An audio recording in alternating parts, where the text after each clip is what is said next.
सवाल पूछेंगे जवाब देंगे। सेंटर लुक रहेगा। Ready ready roll roll roll roll roll roll good to see you Saren ma'am. क से कजबे, क से कमीना, क से कमिंग सून और क से कमाल का है टीजर, और बहुत अच्छा लगा बैड कॉप का टीजर देखकर। मैं आप दोनों से जानना चाहूँगा, कुछ नया लेकर आप हम सभी के बीच में आ रहे हैं, अपने कैरेक्टर के बारे में क्या कुछ बताना चाहेंगे जो कि हम सभी को जल्दी देखने मिलेगा डिज्नी हॉटस्टार पे? हाँ, ये नया है, मतलब आई थिंक वो एकदम मास एंटरटेनर टाइप की चीज़ है। जो आदित्य दत्त वैसी वाली चीज़ें बनाते हैं, उनके साथ में ये दूसरी बार काम कर रहा हूँ मैं। कमांडो 3 में था मैं उनके साथ, तो उनकी जो सेंसिबिलिटी है, वो मनोरंजक चीज़ें बनाते हैं और स्टाइलिश चीज़ें बनाते हैं। तो मैंने एक कॉप का रोल किया था, दहाड़ एक शो मेरा आया था, जिसमें बहुत ही ईमानदार और बहुत ही रियलिस्टिक किस्म का कॉप किया था। जब ये स्क्रिप्ट मेरे पास आया, इन्होंने नरेशन दिया, तो मुझे लगा कि ये एक फिल्मी कॉप करने का एक अच्छा अवसर है, लेकिन मैं इसको कैसे करूँगा मुझे पता नहीं था। तो I was interested in that, तो बहुत मज़ा आया। तो काफ़ी कॉमेडी भी है और काफ़ी एक्शन भी है, तो मुझे तो करते हुए बहुत मज़ा आया था। कि आप उम्मीद है कि आप ऑडियंस के ऊपर छोड़ा है कि आप देख लो आपके इसके साथ क्या चल रहा है। बिल्कुल, आई थिंक ऑडियंस तो बहुत ही, हम ऑडियंस के लिए बना रहे हैं ये सब, और हम कैरेक्टर पिक करने जनता जनार्दन कैरेक्टर पिक करने में मेरे लिए बहुत ही एक खास बात मुझे इसकी ये लगी कि हर ऑडियंस भी उनसे रिलेट करना चाहता है, जिसमें थोड़ा कॉमेडी हो, थोड़ा ड्रामा हो, थोड़ा एक्शन हो। I think we Indian audience I think उनको बहुत पसंद करती है। तो इसमें सब कुछ है मिला जुला के। इस में हर तरह के इमोशंस, एक्शन से लेके आपको ड्रामा और फन, थोड़ा love story, lot of masala also you get to see, which is gonna be so much fun. So I think I am sure अभी ऑडियंस को पसंद आए, उन्हीं के ऊपर है। We are looking forward to it.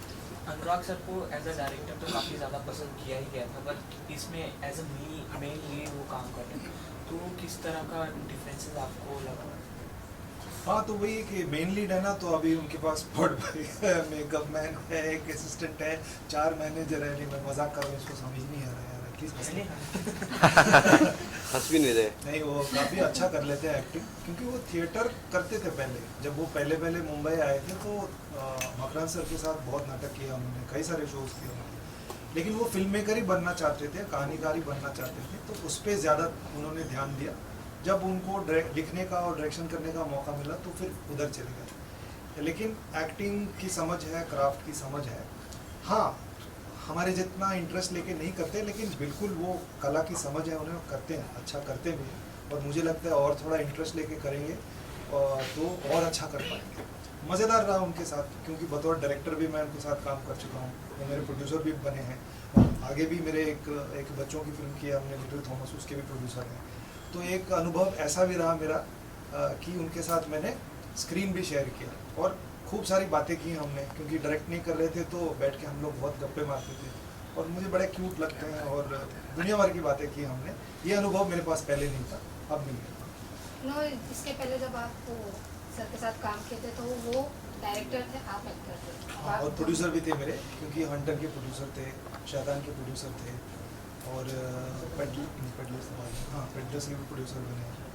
तो ऐसे बहुत अच्छे। और आप एक्टिंग भी कर रहे हैं आपके साथ, तो दोनों में से आप सबसे ज़्यादा किसमें एंजॉय किया? आई थिंक दोनों एंजॉय किया, बिकॉज मेरी शुरुआत उनसे हुई थी ना। मेरा पहला अपॉर्चुनिटी उन्होंने दिया था और बहुत भरोसा किया था, और एक अच्छा अपॉर्चुनिटी दिया था। देवडी के बाद वो एक छोटी फिल्म बनाई थी, उसमें एक बहुत बढ़िया रोल दिया था।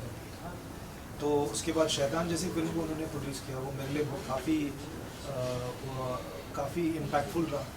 मैं आज उसी की वजह से काम कर रहा हूँ, जो भी काम मिल रहा है।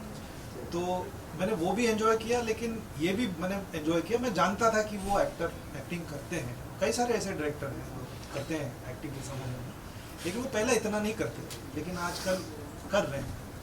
और उनके साथ बैठ के बात करने का अनुभव ज़्यादा नहीं था, क्योंकि पहले वो डायरेक्टर थे, तो फिर एक दूरी भी थी बीच में। तो वो एक अनुभव मेरे लिए खास है इसमें, जो 2 लोग आपस में बैठ के, क्या कहते हैं, कॉलीग्स, 2 एक्टर आपस में बैठ के जो बातें होती, वो मैंने किया नहीं था उनके साथ में, जो थोड़ा बहुत उनको जानने का मौका मिला मुझे।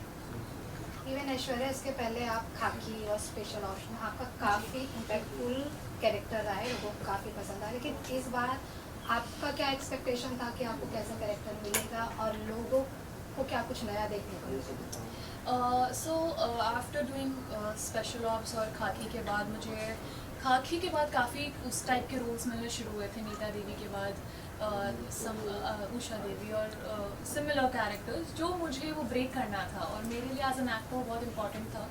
तो मैं उसी के उस पूरे प्रोसेस उसके बाद मैंने मुश्किल से 6, 7, 8 महीने मैंने जितने भी स्क्रिप्ट्स आए थे मैंने उनको पढ़ के मना कर दिया था कि मुझे सिमिलर कैरेक्टर अभी at this point may be I would not like to do it, but I was looking for something like this that what I perform here की which is a complete contrast. जो मीता देवी थी वो पूरी देसी थी, ये पूरी ग्लैम है।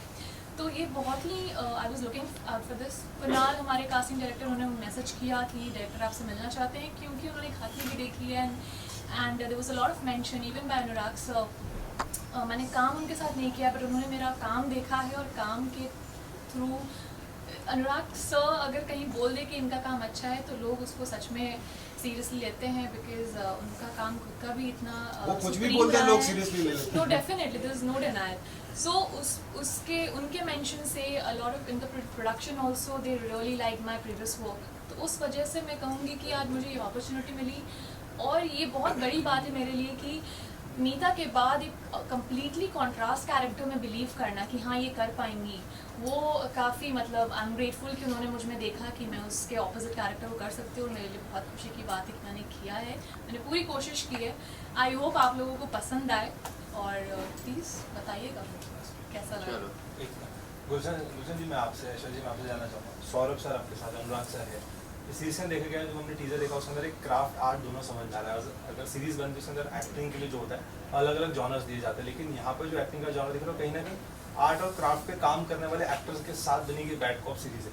अगर बात करूँ शूटिंग टाइम की, अगर आप जब प्रैक्टिस करते थे, शूटिंग का जब टाइम होता था तो किस तरीके का क्राफ्ट और आर्ट्स को लेकर बात होती थी? क्योंकि सौरभ सर कहीं ना कहीं एक्टिंग गुरु भी कहा जाता है इंडस्ट्री में, आप लोग की क्राफ्ट और आर्ट्स को लेकर किस तरीके की मेमोरी होती थी सेट की, क्या बताना? एक बात मैं बहुत ज़रूर बोलूँगी कि जब मेरे पास ये स्क्रिप्ट आई थी तो मुझे जब बताया गया था मेरे पास आया ही था कि this is for the lead character with Gulshan Devaiah, Saurabh Sachdeva, Harleen and तब अनुराग कश्यप। ये it was a no brainer for me as a blooming actor. I kind of feel personally कि मेरे लिए it's a privilege to be working with such for me. I think these are इतना सब कुछ तो brain है, these क्या are no legends. brainer? बहुत ये इंटेलिजेंट है, नो ब्रेनर ऐसे बोल रहे हैं। नहीं सीरियसली आई मीन मैं तो बहुत खुश थी, मतलब मुझे इंस्टिंक्टिवली मुझे लगा I have to do it and बहुत ही अच्छा काम लगा मुझे बहुत हंसाते थे ये।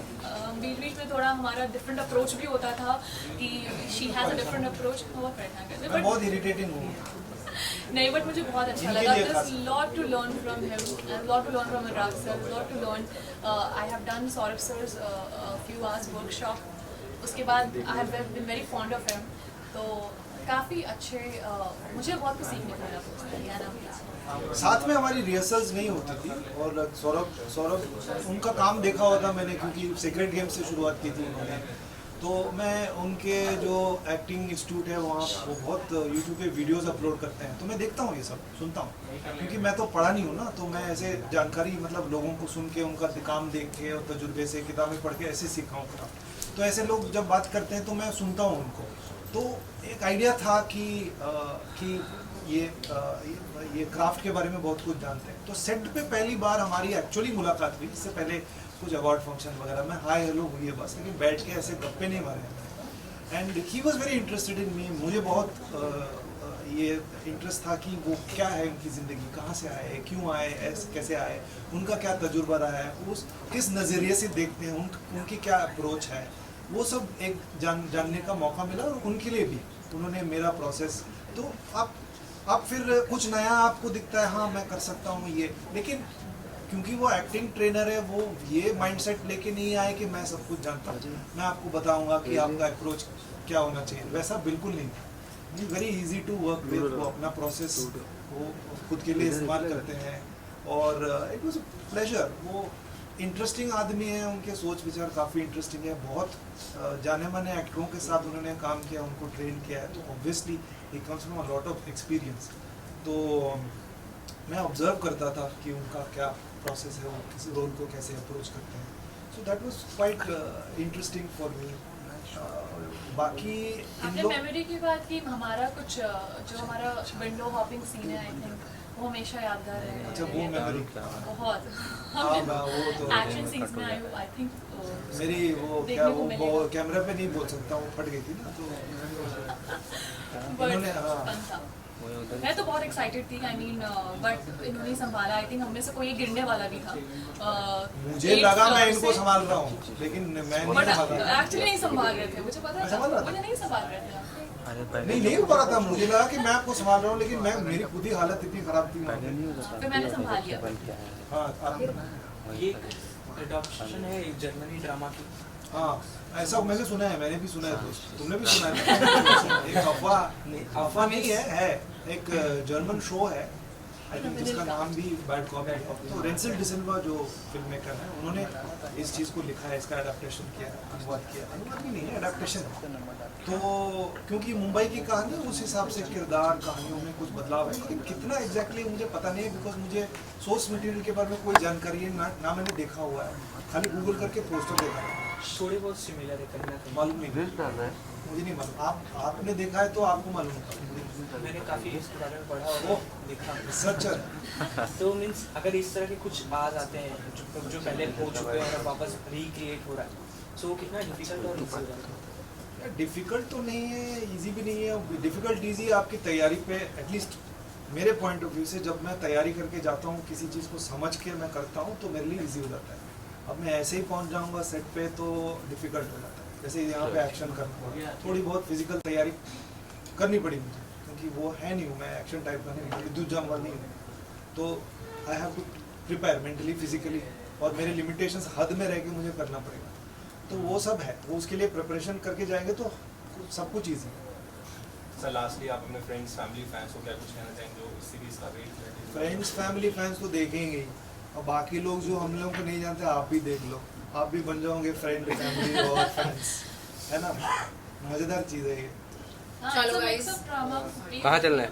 मिक्स ऑफ ड्रामा है, बहुत कुछ है इसमें, कॉमेडी भी है क्योंकि यूजुअली कॉमेडी लोग लाइक करते हैं, तो डेफिनेटली इंट्रोडक्शन सीन से ही आपको कॉमेडी मिलेगा देखने को। डिज्नी प्लस हॉटस्टार में देखिए बैड को। Yes. Thank you guys. Thank you.